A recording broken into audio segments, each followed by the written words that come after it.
Destroying Nord Stream pipeline and cutting down supply from Russia was easy because it was targeting only one country. But it is not only a Herculean task but almost impossible to cut down supply from 23 countries. This is the scenario the West is staring at. A whopping 19 countries have applied for membership to BRICS. Out of this, 13 countries have formally applied and 6 countries have informally expressed interest.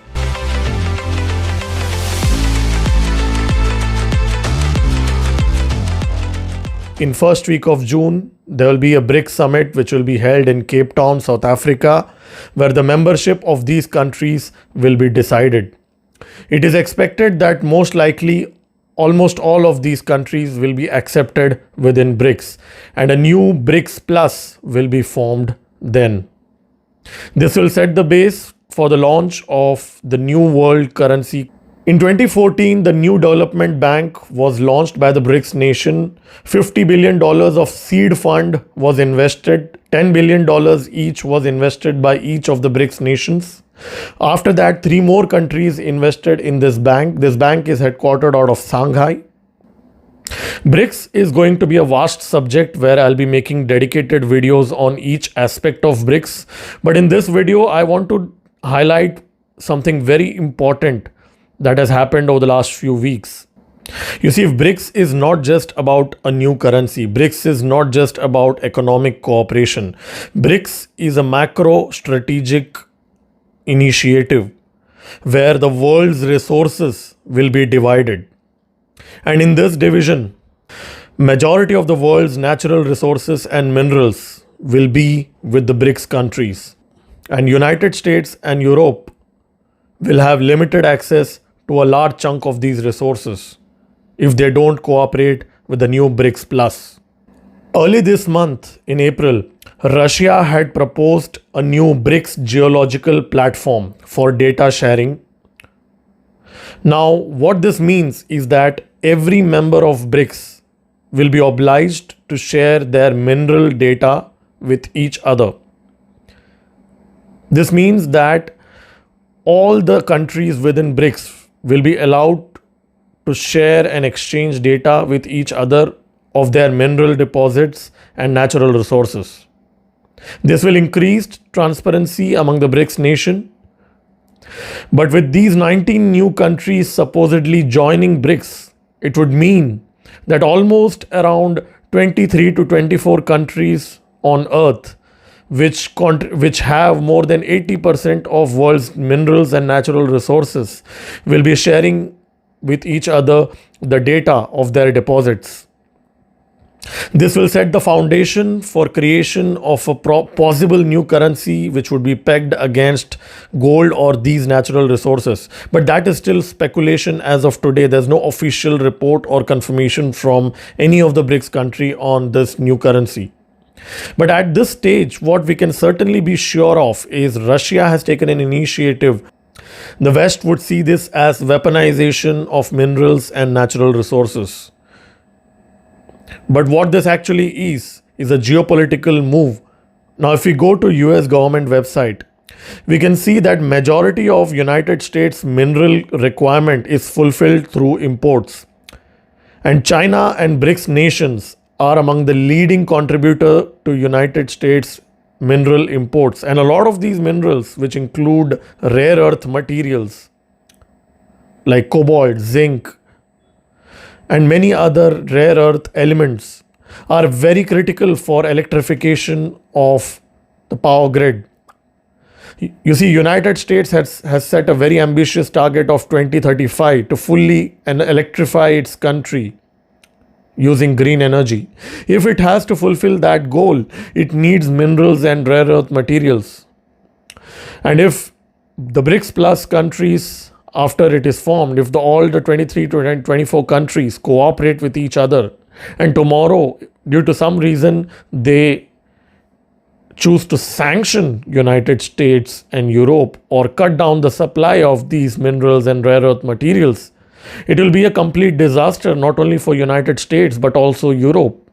because both United States and Europe are heavily dependent on emerging economies for supply of these minerals and natural resources. Canada and Australia are the only two Western countries, if we may call them the Western countries, which have maximum number of minerals and resources that United States and Europe need. If we look at the data, majority of the minerals have a dependency of more than 50% on imports. So there is no way United States or Europe will achieve their green energy objectives if BRICS nations or future BRICS plus nations don't cooperate with them. So what Russia and China are doing here is that they are aligning countries which have natural resources and minerals into this BRICS plus. Together, these countries will dominate majority of the supply of minerals and natural resources, which would be essential for the technological advancement of the world economy. Already Russia is very rich in natural resources, so probably a large chunk of the minerals Russia would not need them, but United States and Europe certainly have a dependency over here. If you look at the data for China, majority of China's imports of minerals and rare earth materials, they also come from the BRICS nation. Or I would rather say BRICS plus nations if we expand the list to 23 countries. So now it is in United States and Europe's interest to maintain good relations with BRICS plus so that they have uninterrupted access to these minerals and natural resources. You see, the contribution to world's imports of material from United States and Europe is very less as compared to what it is the other way around. And this will come to haunt the Western countries. The sanctions on Russia seem to have backfired. There is almost a kind of chain reaction of events which are happening. Almost every country in the world has panicked when they saw United States freezing the reserves of Russia. If United States can freeze the foreign exchange reserves of Russia, it can do it for any other country. So in a sense, United States has shot on its own foot with these sanctions and seizing of forex reserve of other countries. The faith in United States US dollar has eroded. But all is not well for BRICS because there are some serious issues that a lot of analysts are foreseeing. For a starter, the equation between India and China will definitely play a very key role in the destiny of BRICS. As we speak, lakhs of soldiers are deployed all over the line of actual control, which is the border between China and India. There have been skirmishes, fights, and even deaths of soldiers over the last few years. So the amount of mistrust between India and China will definitely play a key role in creating some kind of friction within BRICS.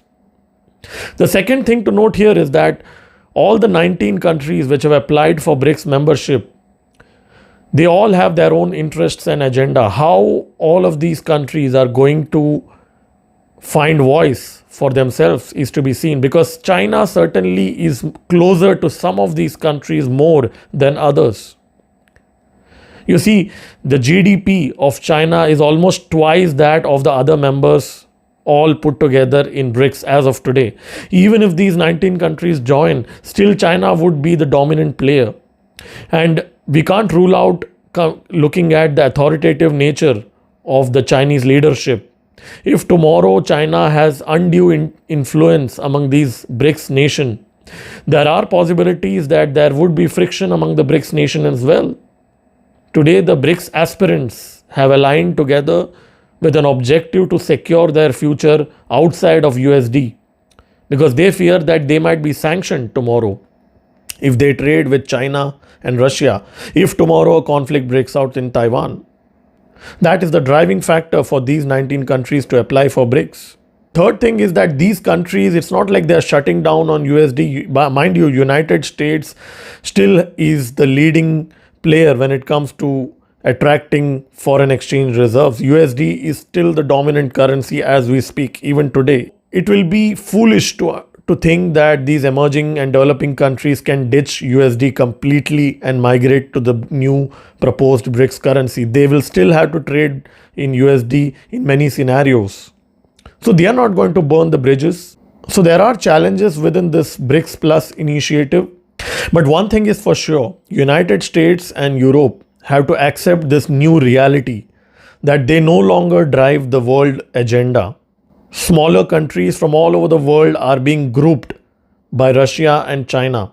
And Russia and China, mind you, have to deliver on a lot of stuff that they are showing to these countries.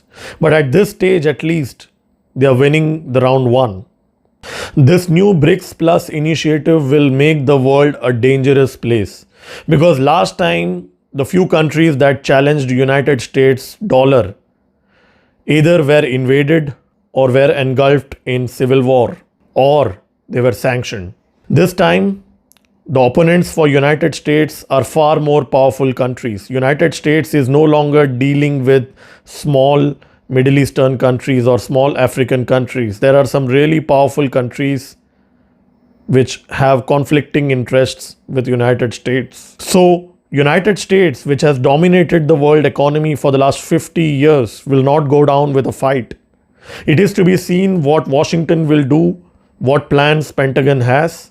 This decade will certainly be one of the most transformational, but at the same time dangerous for the world. This is Degrees signing off from this video. Do like this video and subscribe to my channel. I'll keep posting more videos. Stay tuned.